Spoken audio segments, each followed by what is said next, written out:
Valentine's Day to everyone out there.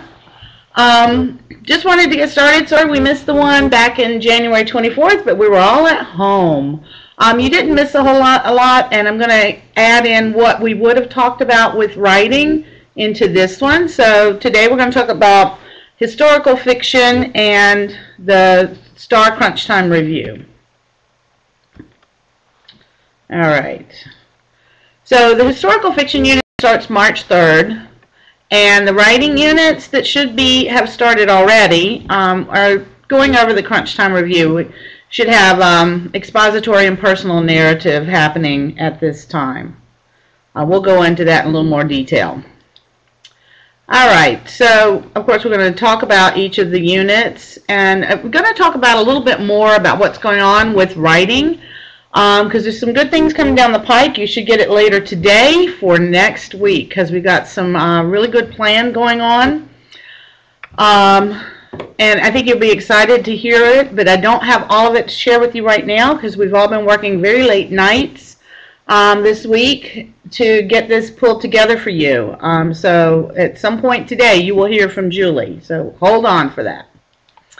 All right, so talking about historical fiction, essentially the historical fiction unit is just fiction, but with that added element of the historical event or person or time or era that the story takes place in. And this is sort of a challenge, because I know, you know, kids have finally gotten to understand, most of them anyway, by 4th grade, that, you know, Cinderella and, you know, all those things aren't real, but there's still so many things on TV that it's hard for them to still disconnect fiction and identify what is fantasy. So helping them understand what parts happened and how this fiction story can be created around that is quite a challenge.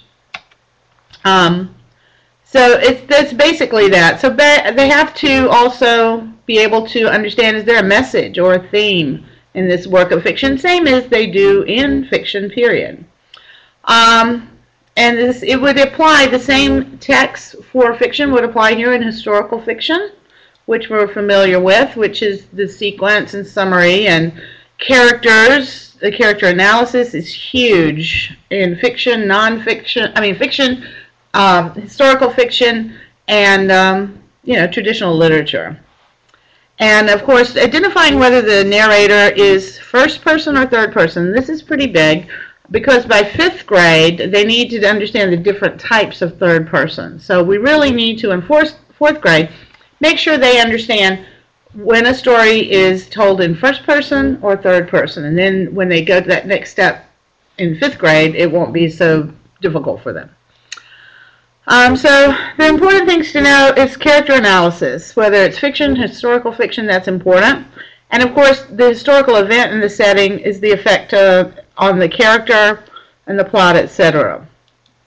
So let your librarian know that you need some historical fiction books, and look through the Journeys books and the leveled readers in order for kids to have access to them as well.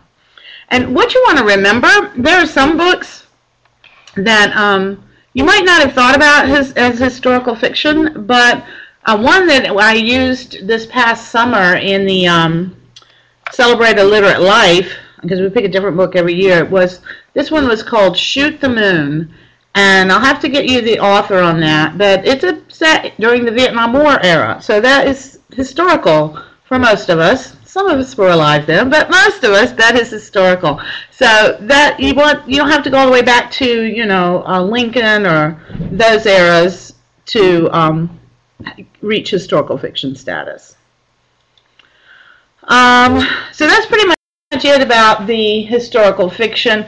One thing I want to mention before we go into the writing is the nonfiction part 2, which would have been talked about January 24th, but we missed that.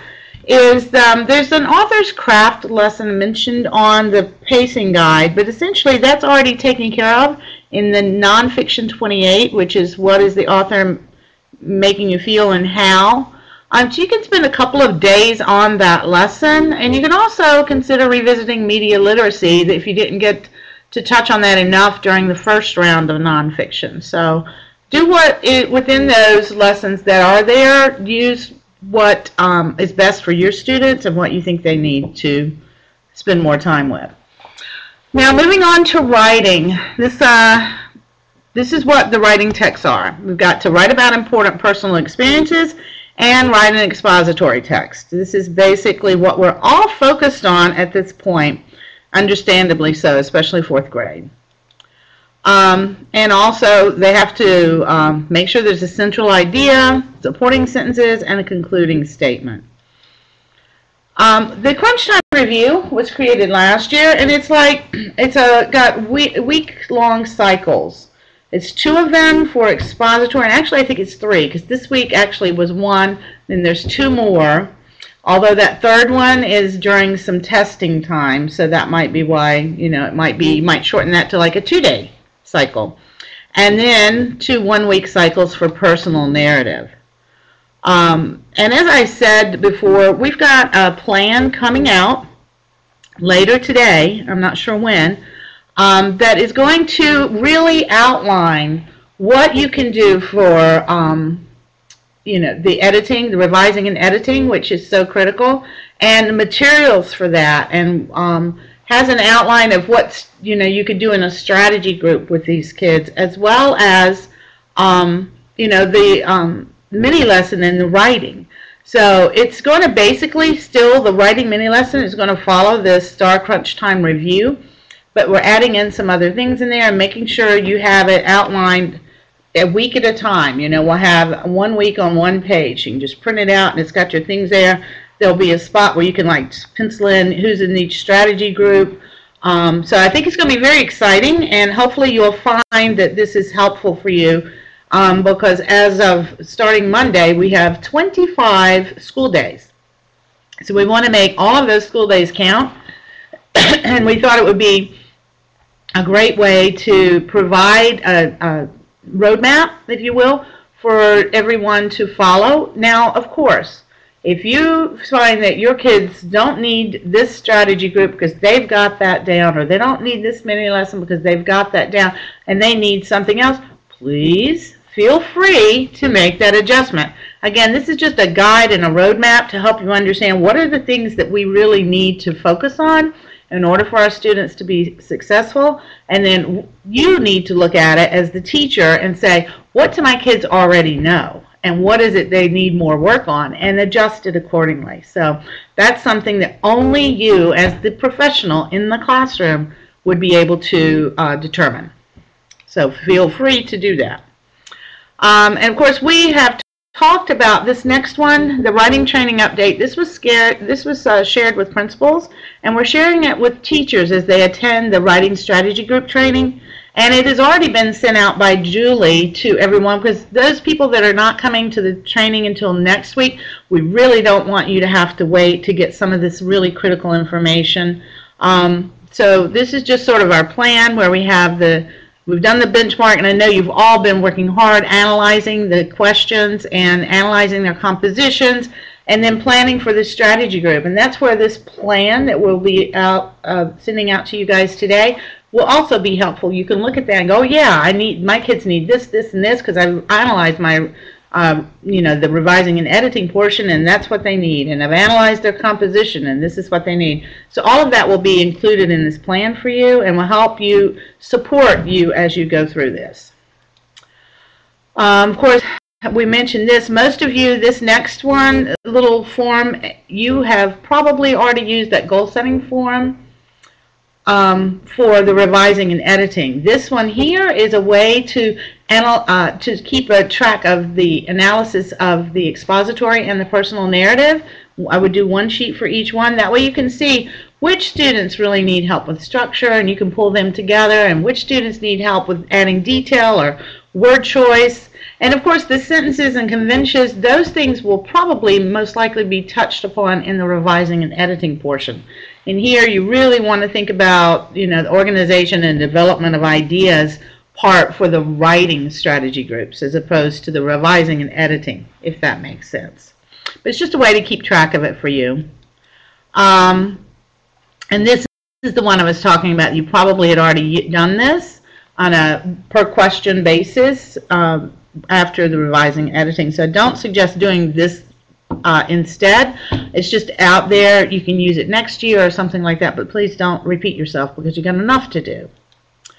And of course, this crafting nonfiction book with Linda Hoyt, it says crafting nonfiction, but the more I look into this book and the more I explore it, there are plenty of lessons that can go across any genre, like crafting sentences and word choice, and there's just a ton of stuff on revising and editing. It doesn't matter the genre you're in. So just because this book says crafting nonfiction, don't think it's not going to help you in all writing, because it really is. And you should have 4 copies of this book on your campus. So if you haven't gotten that message, go looking for these books and make sure you have the one in your hands, because it's got stuff that you can read and look at and immediately apply in your class right away. It's not hard, it's not dense, it's like, oh yeah, I can do that, boom, boom, boom. So locate those books if you have not. Of course, Writer's Notebook, it's really, really, really important that you have at least an entry that's going to help you model what you're going to teach the students that day, either during their mini lesson or their strategy groups. And you've got to put that in there. It's not enough just to tell them this is what they got to do. You got to show them how you go through the process.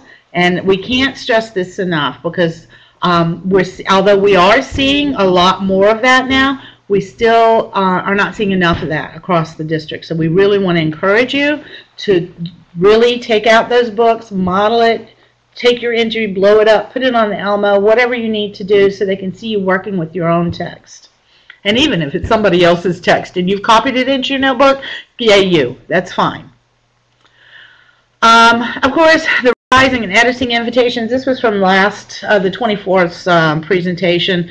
As I said, we are adding in and showing you what we want, what is a good roadmap for you, and the materials for that. So just make sure you look at that plan and adjust according to what your students need exactly. And I would focus mainly on that at this point. So this is short and sweet. I know you've got a lot to do today. It's been almost 15 minutes. So the next session is going to be March 7th, and we're going to be talking about the STAR, Connect, Compare, and Contrast, which is coming up right before STAR, and the PSA and Persuasive Writing Units, both of which happen after STAR Writing. Again, I'll send out that link for you again. And thank you all so much for attending today. And check your email today.